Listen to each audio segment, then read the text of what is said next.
Okay. Will there be? Oh, Savannah Hall. Will there be more Nick Marble Pot scenes? I believe so. Yes. How could there not be? Working with Corey is the best. And yeah, I think you don't find chemistry with people that you work with as easily as I found it with Corey, and I hope that reads on screen. And yeah, I don't know. He's a great friend. I also have to tell you guys that tonight is the Gotham season 2 wrap party. So I will be sure if you want me to say anything to Corey will be there, Cameron will be there, Drew Powell will be there as well. Ben may be stopping by, I hope so, but with the little one, he might not make it. And so, but yeah, like, if you have anything fun you want me to say to them, let me know. Okay, I have to get back to these questions. Okay, Brandon Spar, how do you feel? How does it feel to play a criminal mastermind? To play a criminal mastermind is amazing. I mean, it's fun to play someone who's so much smarter than I am. Like someone who could actually play chess and know what the heck they're doing. Whereas there's me who sits down and I don't know anything and I get bored within like 20 minutes. So yeah, if you've ever seen that movie Accepted that I did, that ADD character is really not that far from what I'm like in real life. Yeah. Okay. So yeah, playing Criminal Mastermind is great. Anil Maharaj says, "When are you gonna get fat?" Ha. Never, if I can help it. We have amazing things called fat suits. I would love to wear that. I think, yeah, if my cholesterol just wouldn't. I don't think I could do it. You know, but makeup is amazing. So, well, hopefully that'll happen somewhere down the line. Okay, let's see what else. Oh man, Batman or Superman, says Michael Caparelli. Of course, Batman. I mean, I do love Superman. In fact, the Superman film with Christopher Reeve, well, all of them really, but really the first one with Christopher Reeve and Margot Kidder was the first blockbuster comic book movie I can really remember so clearly. It was the first one to really come around, and it really changed my life. And it's funny, like you look back at that iteration. And it's just, I mean, Amy Adams and Henry Cavill are fantastic, and they have chemistry. But Margot Kidder and Christopher Reeve will just forever be Clark and Lois for me. But anyway, but I have to go with Batman because, it's Batman. And Batman's, he's a human being. And, I always got to give it up for my fellow Earthlings, I guess, if they were going to fight. But I don't know, if you guys haven't seen that yet, I really, really enjoy Batman versus Superman. It's a really, really satisfying experience, I think, going into it with the right mindset. Like, I have to say, like, of all of the superhero films, recently, this one really honestly felt like I was reading a graphic novel. Like, it felt like, it didn't have a traditional arc that movies have. It sort of spun out as though I was, turning the pages. And for that, I really, really enjoyed it. And I think, I think the people who really enjoy that film go into it with that expectation. Like, I think, like, traditional film critics probably don't have that in their brains when they're going in to see the film, and that may have explained why there was some sort of, well, but who cares? It's the #1 movie, so whatever, who cares? I'm moving on. Okay. Oh, you're seeing one in IMAX, says Zach Croft. Very good choice. Let's see. Can't wait to, okay. Okay, Chase Briv says, how do you prepare your legs to walk with a limp like I do? I have 2 quarters in my right shoe. It's an old acting class trick from this very famous, well-renowned acting teacher, Stella Adler. And her whole thing was, if you have like some sort of impairment, like on stage, I think it was specifically in reference to Cat on a Hot Tin Roof, the Tennessee Williams play. Brick, the lead character played by Paul Newman in the film, has a broken leg. She was a proponent of putting a rock in your shoe or something to make the illusion as real for you as possible. So yeah, I totally took a page off of that, and also because there was one day in the first season where I I completely forgot to limp, and it was a really big shot. And it's the shot when Oswald comes back to Gotham City that first time, and we were in Chinatown, and it was hot and crazy, and things were, I don't know, we didn't have a lot of time, and and I got back where I did the scene where he gets off the bus and turns around, and then I like walked off into the distance. That was the original scene, and I got back to where I was sitting, and I sat down, and I was like, I flipped out. I was like, I forgot the limp. I forgot the limp. I went to the director. They were like, it's okay, we'll cut around it. But I was like, I was kicking myself because I was like, you have one thing to do. You have one thing to do, and that's limp. And I completely forgot it and biffed the whole thing. And so since then, that's when the quarters, at first it was a bottle cap, now it's quarters in the shoe happens so that I don't forget ever again.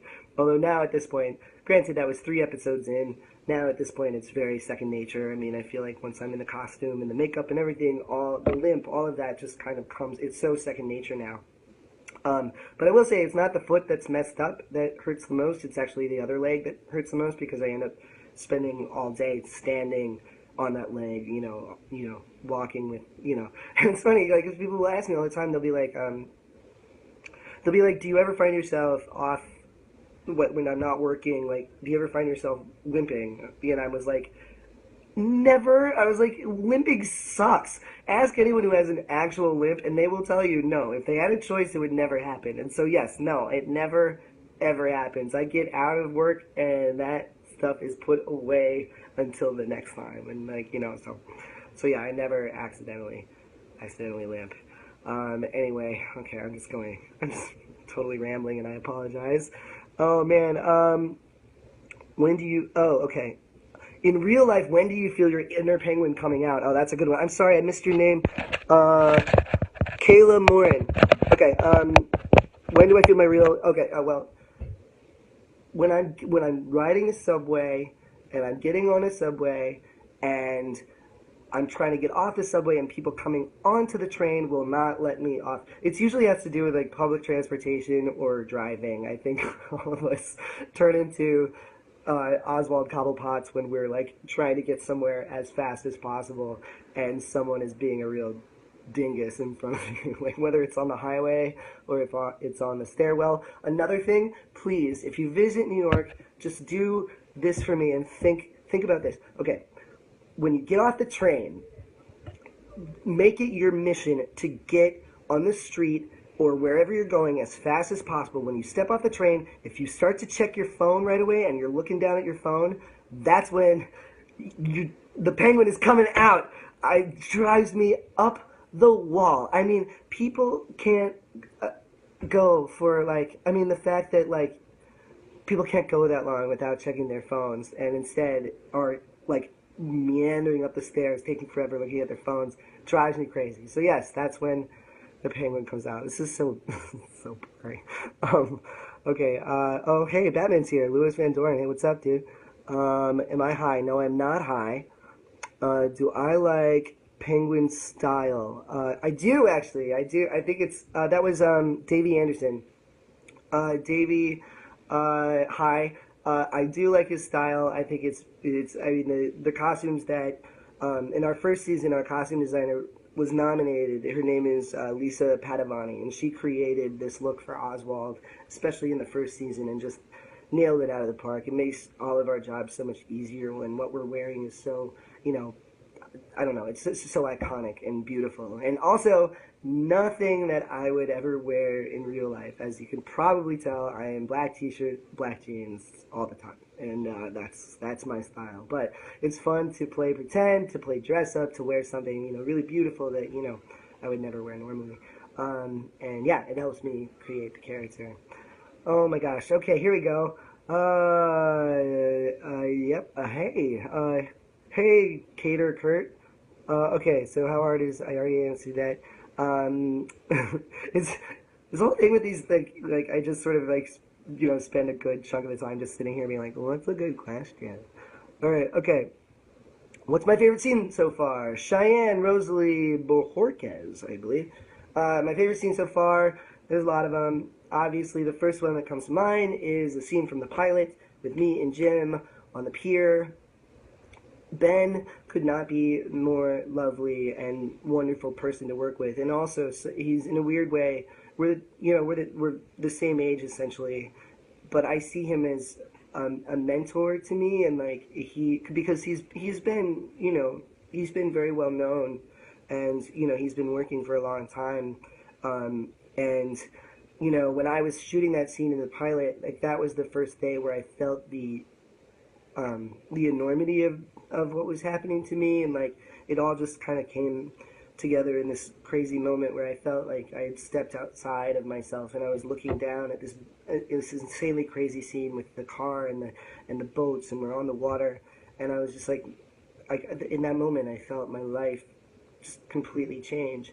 And it was, and which is to say that it was incredibly satisfying and exciting, but at the same time, like totally terrifying, absolutely, completely terrifying. Like I never, you don't expect to be part of something like this and something this big and this, just this epic and grandiose. And so I was completely unprepared for that, and unprepared in many ways. Like unprepared to have people who know who know who I am, and I always thought of myself as someone who would hopefully have a career as an actor, but would sort of be that guy that you're like, oh my gosh, that guy was in that thing, and it was in like 20 other things, but you never know his actual name. Like that was always kind of like my goal. So anyway, I was there watching this enormous scene happen, and I was with Ben, and he was there, and he was open, and he was there to talk to me, and he talked to me about what this all means, and how to maintain true to yourself, and like not get overwhelmed or upset or freaked out by the whole thing. And I will forever be indebted to him for his kindness and for his intelligence and just being present with me and and then I think when I watched that scene, that of course because I was there, that's what I'm responding to. I'm responding to this big moment, and I'm seeing myself being so scared and so freaked out, and then I'm seeing Ben being there, like just like helping me process all of this. And it's just I think it's a really beautiful moment, and it's going to stay with me for the rest of my life. I know that. Oh man. Okay. Oh, here we go. Some more. Oh, okay. So Sean Schultz, Penguin, has this tension where he seems to be seeking power, redemption, and approval at various times. He's tormented. Is that something that attracted you to the character? And as an actor, oh my gosh, there's some more. How do you try to draw that out? Well, I think all of us have. I think we all seek to be empowered in some way, and I think we all are looking for approval, and and I think everyone experiences a certain level of torment. I mean, obviously nothing as big as what we're showing in the show, but I responded to his torment and his ambition. Like everyone always says, like what's the best, what's the one the one word to describe Oswald, and the first thing I always go to is ambitious, because this is someone who was counted out for the majority of his life, and he always felt like an outsider. And yeah, he and I felt that way. I felt that way a lot in my life, and also, I'm sure as many of you know, like going back through the comics, Oswald was a bullied kid, something I completely identified with. And feeling different, and also feeling like being treated like less of a person because you don't fit the standard of what of what is laid out in front of you or wherever you're growing up. So yeah, so that spoke to me, and to be honest, it's not hard to draw out. In fact, I'm like really happy that I had this opportunity to to to bring such a human, like tangible feeling that we all understand, to bring that to a super villain that's been around for 76 years, to tie him to a common experience that so many of us share, was something that really, really attracted me to this character, and it spoke to me since from the audition until today, and will carry me all the way through. So yeah, I don't know if any of this makes any sense. Okay, hi. So someone in it looks like Russian says hi. Hello. How do I imagine Oswald will return to his old self? Well, I don't think we ever return to our old selves. I think we, and I wouldn't want that. Like, I think what he's going through right now is profound. And I think, like, we could only imagine, what is our identity if the stuff that really upsets us, if our true response to things is altered, like, like who are we? Like who are we? Like there's no going back from that. That's what's happened to him. I think and you will see how he reconciles himself to this new paradigm that is his personality and the way he's experiencing the world. But I don't think he'll never truly go back to what came before. Like now he has this whole other understanding, this whole other experience that from here on out is going to inform who he is as a person. And I'm really excited about that too, because any sort of way to incorporate this new penguin who's like, really sweet, tragic, remorseful person, I love the idea of incorporating that into what we had established before this moment. So hopefully he'll never be fully back to the way he was. But I think that will make him all the more interesting and dynamic for people to watch. All right, all right, okay. Will I be at someplace like a Comic-Con, says Nancy Vega Lopez. Yeah, I will. I'll actually be, this weekend I'll be in Jacksonville. So if you're down Florida way, come say hi. And then the weekend after, a bunch of us are all going to be at Nashville Walker Stalker, which will be really exciting.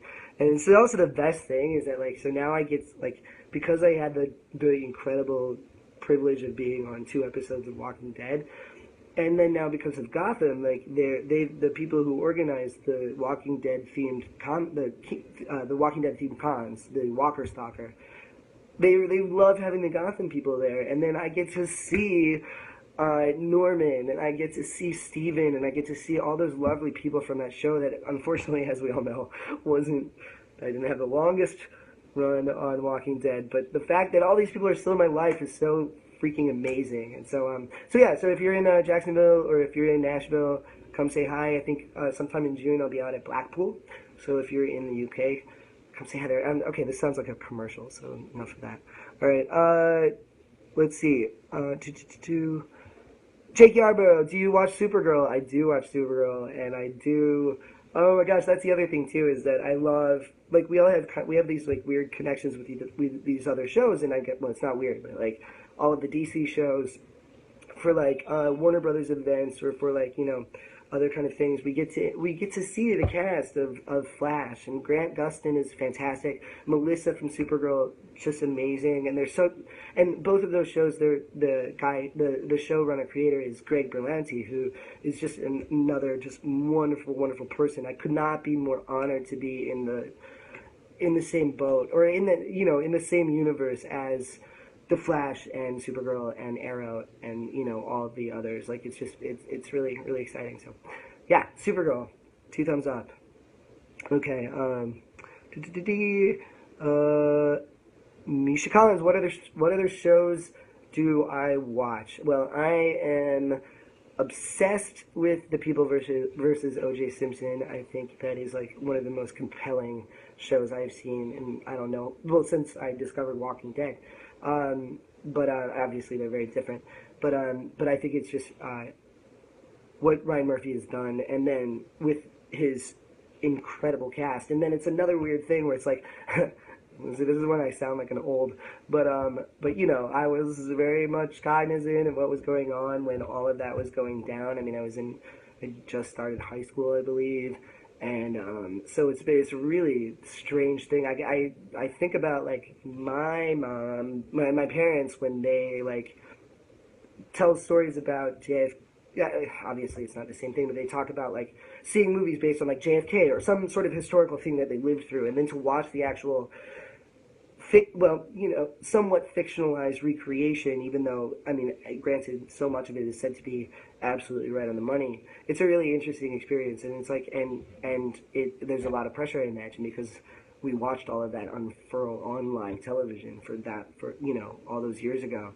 So to see how they just nailed that, they nailed that experience, and then also the power of fictional narrative, to take things and make them even more, to take those serious aspects of that case and of that story and make them even more personally affecting. I think it's just an amazing thing that they've done. And Sarah Paulson give her every award. give her every award, and then give her hairstylist every award except for the Emmy, because that should go to our hairstylist, Teresa Marasalicio. Anyway, okay. All right. Okay.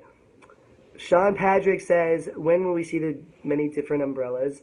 I don't know, but I hope soon. I mean, everyone asks, like, which one I would like the most, and I would have to say the umbrella copter from Batman Returns.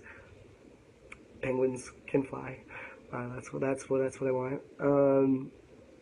Okay, Jody Mayer. What was my reaction when I found out Paul Rubens would be playing the character of your father? I flipped out, and I had Carol Kane, who played my mom, and Paul are friends from way, way, way back. They're best friends. And so months and months ago, Carol and I live in the same neighborhood, so I get to see her somewhat often, which is really, really delightful. And so she invited me to brunch, and she was like, "Oh yeah, my friend Paul will be there." And I was like, "Okay." And so I show up, and it was Paul Rubens. And this is way before they announced his casting. And so, but they're best friends, and so we sit down and we had brunch, and of course we spent the whole time talking about how he should play my dad, and how amazing that would be, and how he played the Penguin's dad, in Batman Returns, and how wonderful it would be if we could figure something. I don't know. It'd just be great to work with them, and we talked all night. So we took all day, and so I took a photo and I sent it to Danny Cannon, who's our executive producer, and I was like, had a family or a fun family lunch, wink, wink, and it was a picture of the three of us, and he wrote back like, "OMFG, I've been trying to get him for 2 weeks," and then of course like a couple of days later he texted me and he was like, "Paul is playing your father," and I just was like, a very similar thing happened when Carol was cast. I had actually texted my agent when I found out that I had a mom, and I texted my agent. I was like, "They have to get Carol Kane." And then 2 days later, Danny texted me. He was like, "Carol Kane will play your mom," and I was like, "Actually, I'm just gonna cast this whole show." So yeah, I was really happy about that. Let's see. Okay, another Batman versus Superman. Yep, I enjoyed it.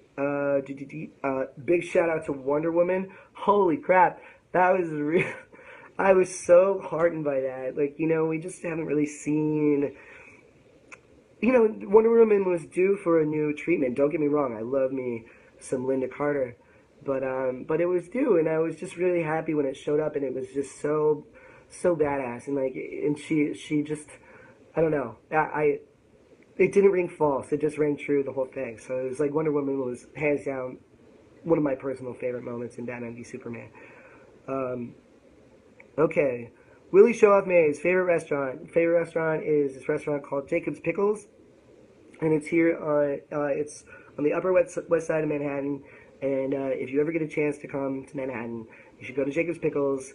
They have honey chicken on a biscuit, which is the best thing you ever eaten. It's almost like kosher soul food, which I don't know. Like their matzo ball soup is insane, and so Jacob's Pickles all the way. But it can get a little crowded, so try and open table that if you can. Okay.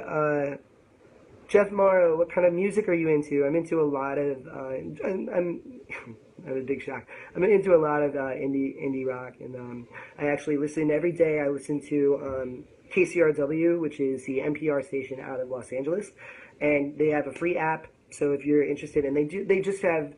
They have a program called Morning Becomes Eclectic, and it's really all of like the breaking new music of the day. Like they broke Adele for the first time in the United States, and they broke a bunch of other acts. It was one of those things where we had been listening. We would like find a song in KCRW, we would listen to it for like 4 or 5 weeks, and then all of a sudden it will be like in every commercial on television, or it will be like playing on Top 40. So KCRW, indie rock. Bands that come to mind right away are Rah Rah Riot, Classics. That's another one that I really like right now. And I don't know. I'm kind of trying a brain fart. So,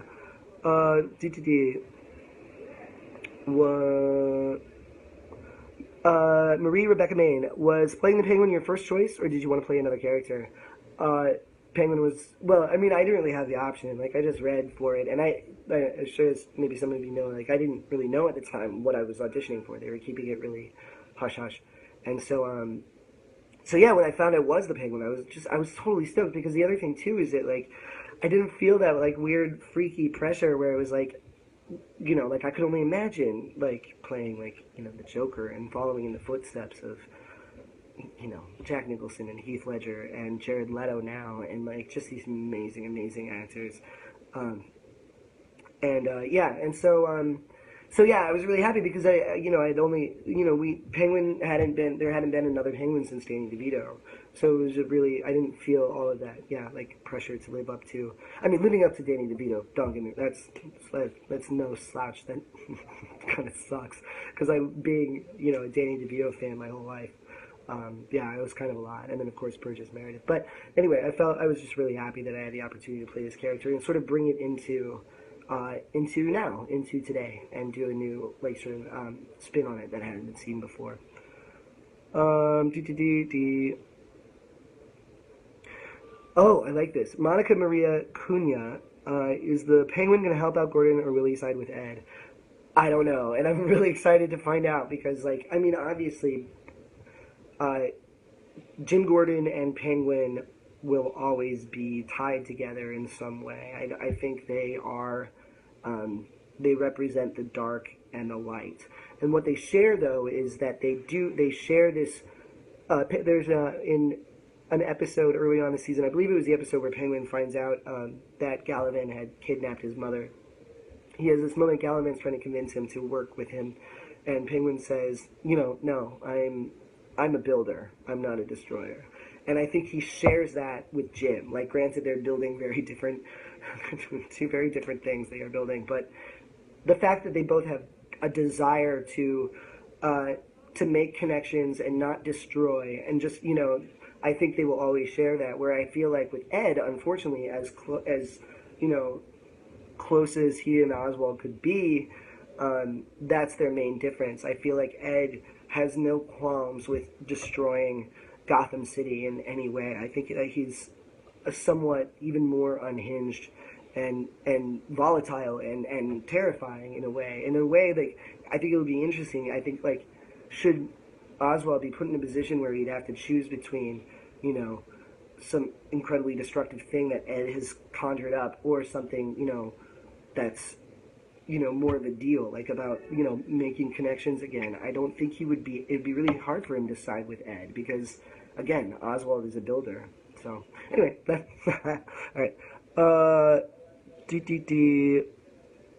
What do I think of Fear of the Walking Dead? Sorry, I missed your name. Roxy, quick. I think it's great. I actually really do.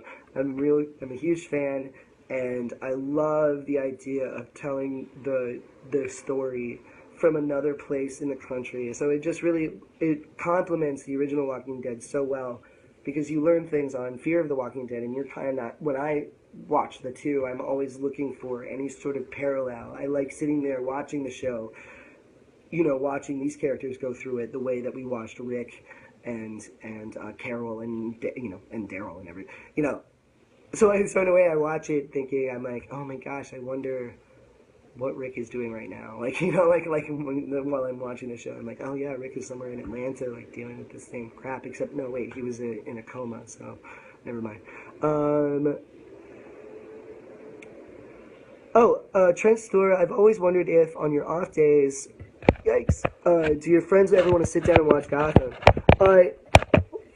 I would only watch new episodes with my friends, because I don't know. I mean, it seems really self-indulgent to, like, it's kind of like, yeah, it's like inviting people to your house and then playing, like, the video from their vacation, and, it's like, looks like you had fun. Doesn't really translate. So I don't know. I wouldn't want to go back and watch old episodes. Like, and also I hate watching myself. Like, I've gotten okay to the point where I can watch the new episodes, but I feel like, and not flip out, but I feel like if I watch them more than once, then I think, like, my I would just start getting really, really self-critical, and then it would probably spoil the whole experience for me. I like to kind of keep it as pure as I can possibly keep it, the experience. Anyway, I got a notification for the rap party, which starts at 7:30. I already told you about this, but it's going to be really fun. I'm really excited. Oh, there's another notification. Great. Okay. Oh, wait. You guys, it's 30 minutes. That went by so fast. I wish we had more time, but hopefully we can do this again. Everyone, I hope you enjoyed tonight's episode. We worked really hard on it. It's very, very, very close to my heart, and this episode in particular. Unfortunately, I can't live tweet it or watch it with you guys, but just know that all of my heart and all of my soul went into, well, and all of ours, the cast and the crew, goes into these episodes, but this one in particular is very, very special to me. So I hope you enjoy it, and, hit me up on Twitter, and just sending you all the love. All right, thanks. Bye.